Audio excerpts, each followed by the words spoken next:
Maayong buntag sa tanan and welcome to my channel. Karon na niya kita sa farm, padayon ang atong pagpaguna, preparation para sa first dose nato nga pangabono. Pero ang gusto na kong i-highlight karon mao ang tubod nga naa sa bukid. Diha dapita kanang nasa babaw nga bukid kanang may balay, kanang may kahoy. So, diha dapita ang agion padong dito sa may tubod. So, atoon ta ang usa sa mga wonders dinhi sa farm.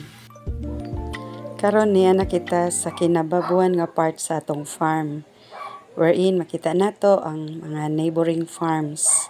O kana diha sa ubos, mao na ang LSS farm nga nagpadayon og harvest mga tapasiro para pamundo nila sa karga ugma.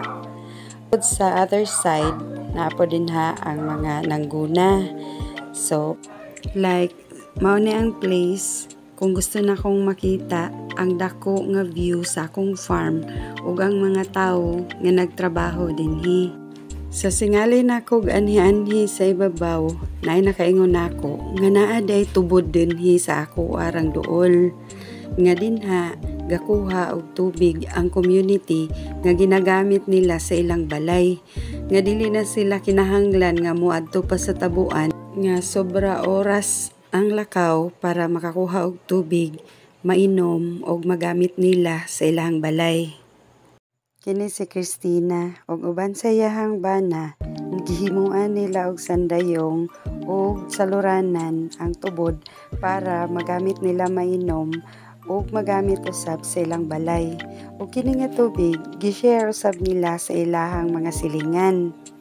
Kini nga tubod nga ilang gitabangan og limpyo aron ma-maintain dako kayong tabang sa ilang mga binuhing hayop sama sa baka, kabaw ug kanding nga dili na sila kinahanglan moadto pa sa layo o sa sapa aron makainom ang ilang mga binuhing hayop.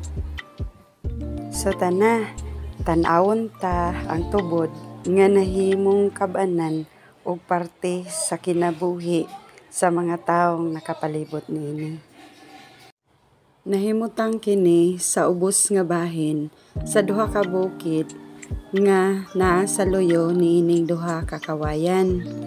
So tara, adto nato ang tubod nga gihimo ng kabanan sa tanan. Siya na kuan, ugan sa diri. Yoga. Labi na to nga ning linog.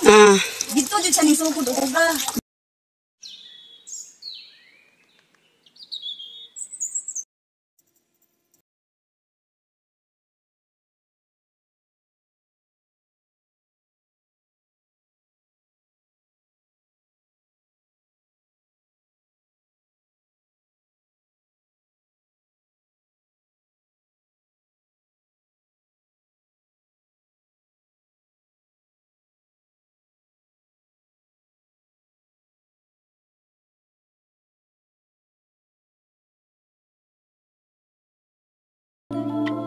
Padulan ta ang tubod nga niya ibabaw sa bukid nga nahimo ng parte sa kinabuhi sa mga taong nagpuyo dinhi. Gibahin nila kini sa tulo ka gamit.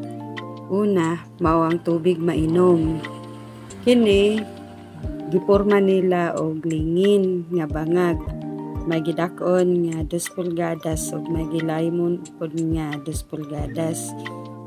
Mao kini ang pinakalimpyo nga tubig nga kung diin ang tubod nagikan sa ilalom ug sa babaw nga mga nagtulo-tulo.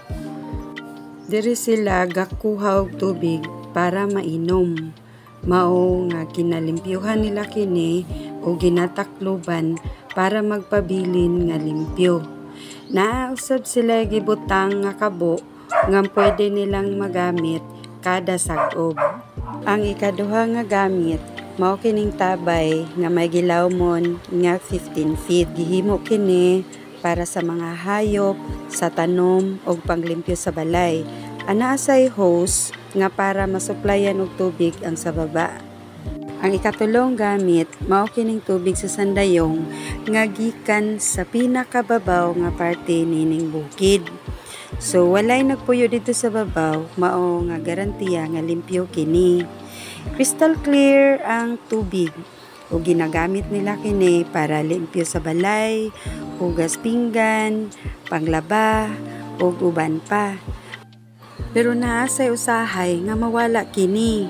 Tubig siya na kuan. Ugan sa diri. Yoga. Abi na to nga ning lino. Dito jud sa ning sugod og uga. Basin nga nitipas gamay ang iyahang nagliki-liki ba? Kanang Ibalik. May tubig ba?